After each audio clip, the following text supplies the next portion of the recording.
sampling process. I want to study the influence of social media on the education of university students studying in universities in London.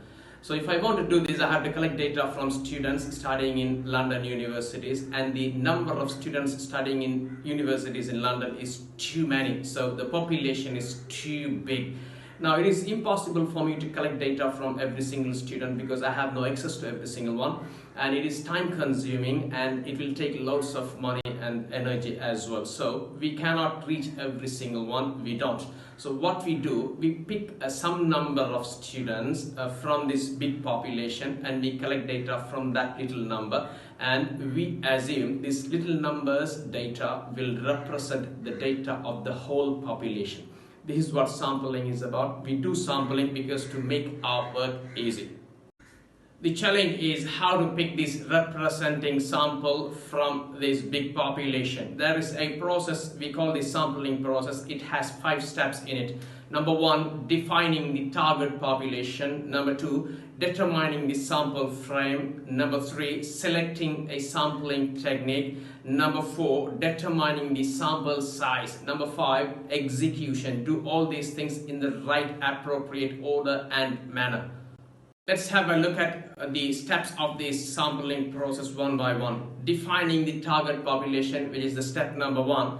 You have to clearly define the target population you're going to collect the data from. Say for example, if you're cooking some chicken curry and mutton curry in 2 different pots in your kitchen, if you want to do some sampling to check the taste of chicken curry, you have to clearly pick the drop of gravy from the chicken pot, not from the mutton pot. So you have a clear definition. This is the chicken pot and I have to take the gravy from this. And if you want to study about the impact of social media in students studying in London, you have to have a clear definition of these students.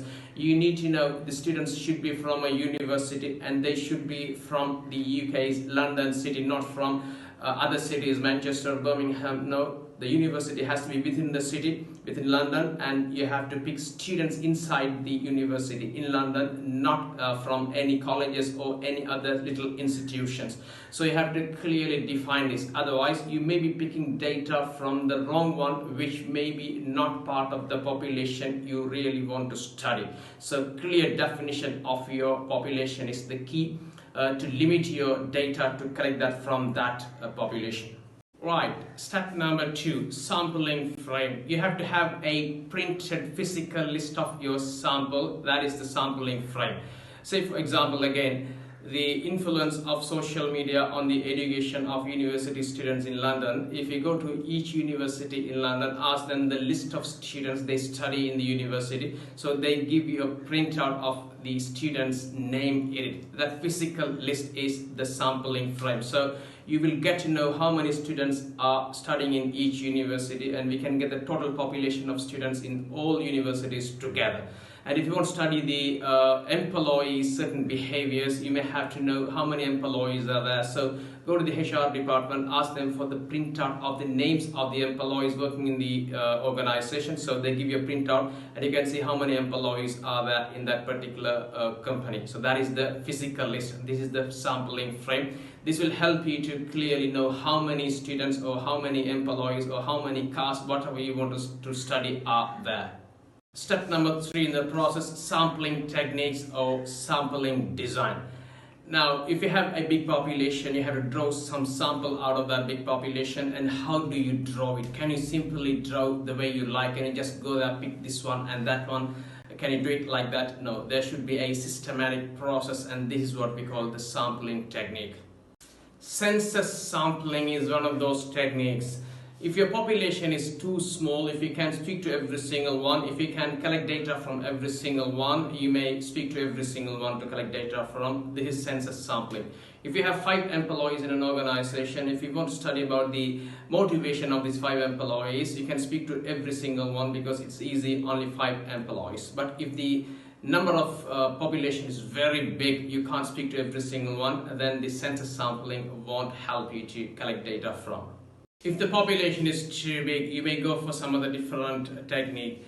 Random sampling is one of those. If you have a big population there, what you do, you randomly pick people to speak to collect some data from. So you pick one from there, one from here, one from over there, one from the middle, and a random collection, and you collect data from them. If your population is even bigger, it may be difficult for you to randomly pick people from every point of this population. So what you do, you break them into little blocks. We call them stratum. Each stratum will be a block, and that will contain part of this population. From each stratum, you will be picking people randomly, so you will still get the representation of the whole population out of this method. So we call this one stratified sampling. Now let's go to another method, which is the systematic sampling. You arrange all your population elements of that in an order. You may be queuing them up or put them in a line, and you pick the sample in a system. Every other one, every second one, every fourth one, likewise. So you will have a system, and it will represent the whole population. Right, the fourth step in the sampling process is sample size. Now, we know if the population is too big, we have to take some sample of that population, and we have to collect data from that. But the problem is, how many? If you have 1,000 people, how many people do you speak to? If you have 100 people, how many people do you speak to? If you have 1 million people, how many people do you speak to? So there's a size. So the more heterogeneous, assorted the population is, the larger the sample required. If your population has different characteristics, if it is too much of diversified, you need to pick too many samples. That is number one. If they have the similar characteristics, it is okay to pick some smaller number, but if they don't have the similar characteristics, you have to pick many people there, right? And to do this, there is a method introduced by Morgan, and we call this Morgan's table. If you go to the table, you give them the population number, and you give the confidence level. It will suggest you the number that you're going to pick out of that big population. The maximum number of sample that you have to collect for a big population is 384 according to Morgan's table. Have a look at it. Now the final step of your process, executing the sampling process. So far we have learned the first 4 steps, and if you follow the first 4 steps in this right order, and if you pick the right subject and execute it appropriately, we call this executing your sampling. Good luck with your research sampling.